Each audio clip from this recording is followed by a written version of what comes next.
Hello everyone, नमस्कार. Welcome back to our YouTube channel. आजचा topic आहे पिप कॅल्क्युलेशन. बऱ्याच जणांना फॉरेक्स ट्रेडिंग करताना जेव्हा रिस्क मॅनेजमेंट करतात, तेव्हा किती लॉस होईल किंवा आपल्याला किती प्रॉफिट होणार आहे ह्याचा अंदाज अजिबात येत नाही. का? कारण की तुम्हाला पिप कॅल्क्युलेट करता येत नाही किंवा प्रॉपर स्टॉप लॉस लावल्यानंतर नेमकं किती लॉस होणार आहे त्याला रिस्क मॅनेजमेंट जे आपण म्हणतो त्या गोष्टी येत नाहीत. तर आजच्या टॉपिकमध्ये आपण पिप कॅल्क्युलेशन बनणार आहे आणि डायरेक्टली आपण आता आपल्या स्क्रीनवरती जाऊया आणि सगळ्या गोष्टी रेकॉर्डेड पद्धतीने बघूया की कॅल्क्युलेशन कशा पद्धतीने केले जातं आणि किती लॉट साईजला कितपत लॉस आहे. Okay, so let's go on our screen. स्क्रीनवरती आल्यानंतर आपण पहिल्यांदा standard lot size, mini lot size आणि मायक्रो लॉट साईजच्या हिशोबाने जर साधारणतः 10 पिप्सची मुवमेंट मिळेल तर आपल्याला किती डॉलर्सचा डिफरन्स बघायला मिळतो ते आपण आधी लक्षात घेऊ. सो पहिल्यांदा पिप म्हणजे काय? Percentage in points.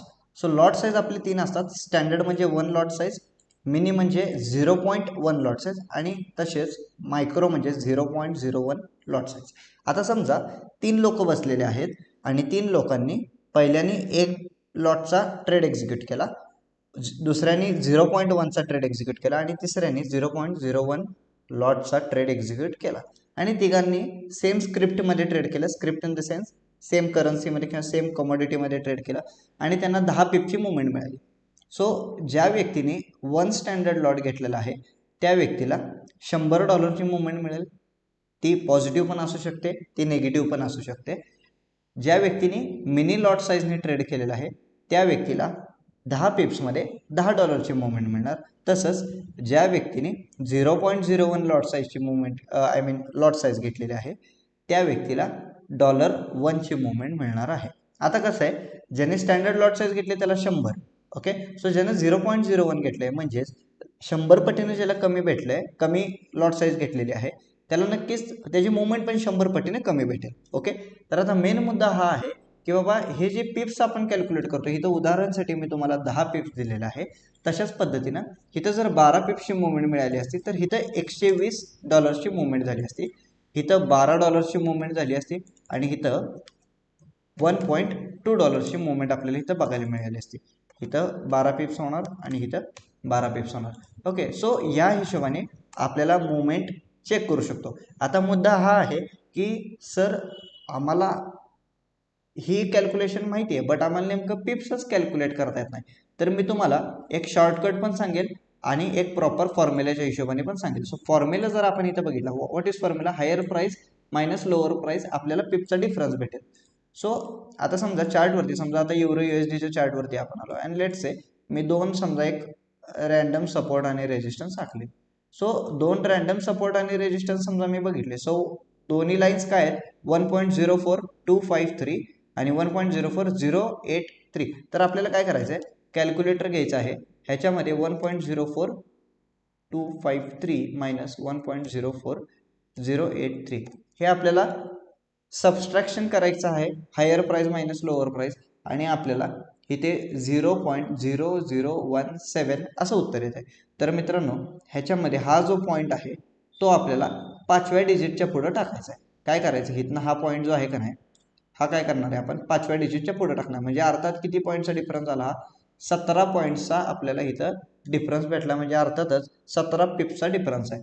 आता ह्याच्यामध्ये शॉर्टकट काय? लेट से आपण शॉर्ट पोझिशनला ट्रेड एक्झिक्यूट केला, इथे खाली ट्रेड एक्झिक्यूट केला आणि इथं वरती आपण अशा पद्धतीने ह्याचा स्टॉप लॉस लावून घेतला. तर आता तुम्हाला सांगतो मी, स्टॉप लॉस लावल्यानंतर ज्या रेंजमध्ये आपण XYZ लेवलला असा स्टॉप लॉस लावतोय तर इथं आपल्याला हे 16.8 जे दिसतंय हे काय नसताना हे पिप्स आहेत. एवढ्या पिप्सचा आपल्याला डिफरन्स आहे. ओके, एकदम इझी.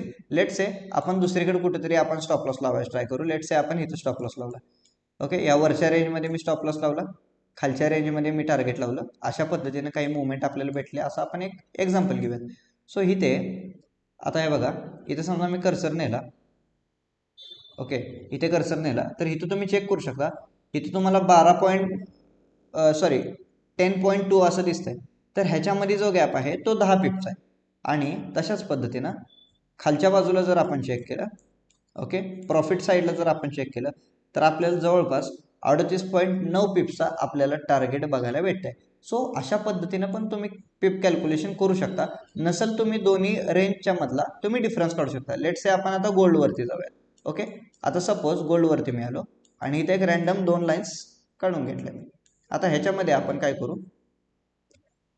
ट्राय करूया. सो 2696.509 मायनस 2688.584 किती उत्तर आलं, 7.925. आणि ह्याच्या अलीकडे 2 झिरो असणार, 2-3 झिरो असणार. सो अर्थात इथं 79.25 म्हणजे साधारणतः 80 पिप्सचा डिफरन्स आहे.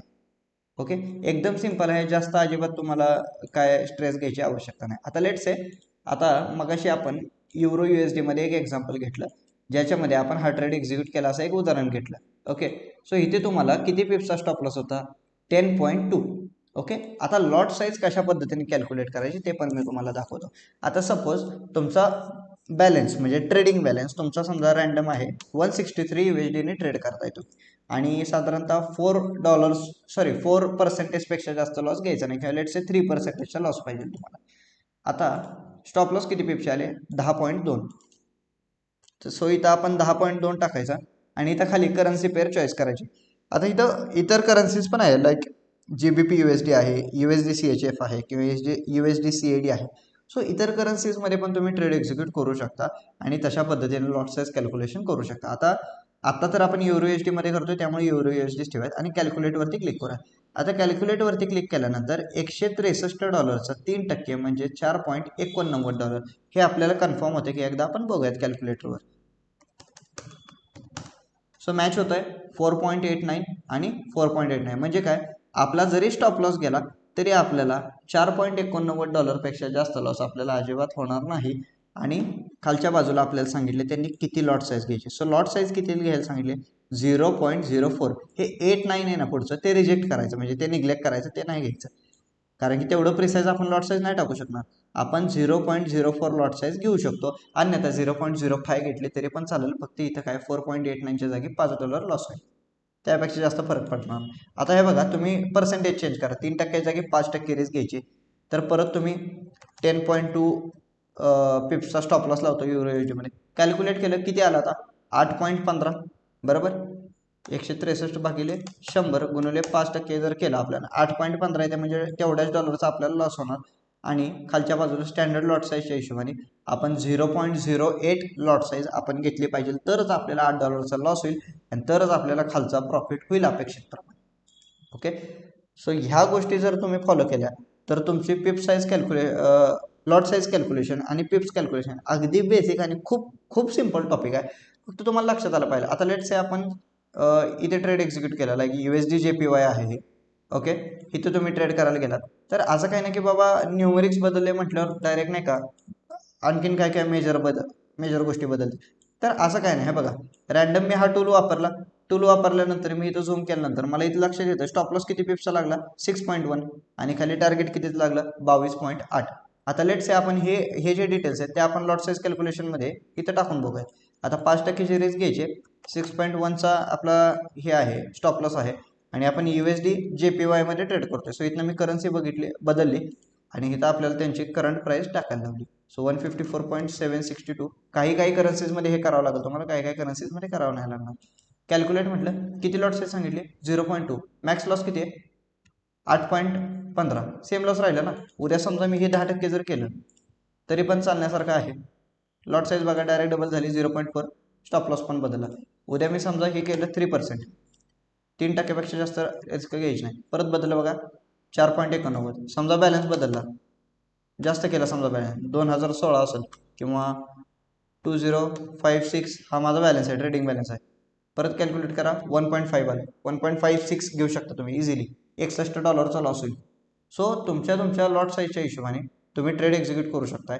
आणि आपल्याला प्री स्टॉप लॉस पाहिजे, प्रिडिक्टेड स्टॉप लॉस पाहिजे आणि प्रिडिक्टेड टार्गेट पाहिजे. आधीच माहीत असलं पाहिजे की किती लॉस होणार आहे आणि किती प्रॉफिट होणार आहे. ह्या गोष्टी जर माहीत असतील मित्रांनो, तुम्ही तुमच्या ट्रेडिंग कॅरियरमध्ये तुम्ही प्रॉपरली एका ट्रॅकवर राहाल आणि तुम्हाला कुठं ना कुठं तरी योग्य मार्गदर्शन भेटेल.